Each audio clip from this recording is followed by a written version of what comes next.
Hello, good evening guys. Today in this video we'll try to delete these country codes in the Excel sheet. So I have phone numbers and alternative phone numbers. See here, I have designed a macro with VBA code with both manual method and the VBA method. I'll tell you.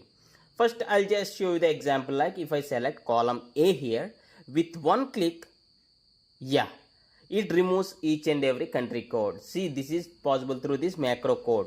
So you can also do this. I'll tell you at the end of the video. For now, I'll close this and I'll explain you the manual way. The manual way is very simple. Just press Ctrl F on your keyboard. Ctrl plus F, which will opens the pop-up like find and replace. In the replace section, just search with what you want to delete. My case +91 minus and click on replace all.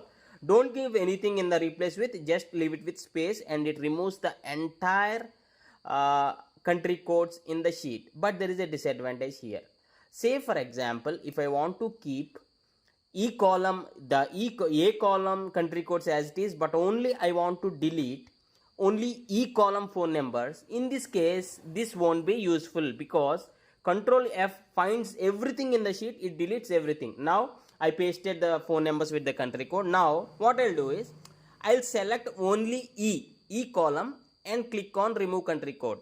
So in this way, this is pretty useful because wherever I want, I'll use this subroutine or the macro. So in order for you to do this, click on the developer option and click on Visual Basic and just copy paste the code. I will make you available this code in the description. If you want, you can copy this. I'll just paste it in the description.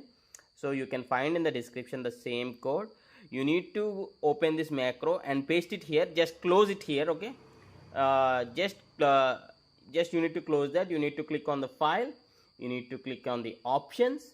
Then here custom ribbon. Then click on this drop down and click on the macros. And here select the particular macro and click on this add. As soon as you add this, it will be available in the main sheet. Okay, click on OK here. It will be available here. Now from here you can use this. If you have any doubts, please do comment.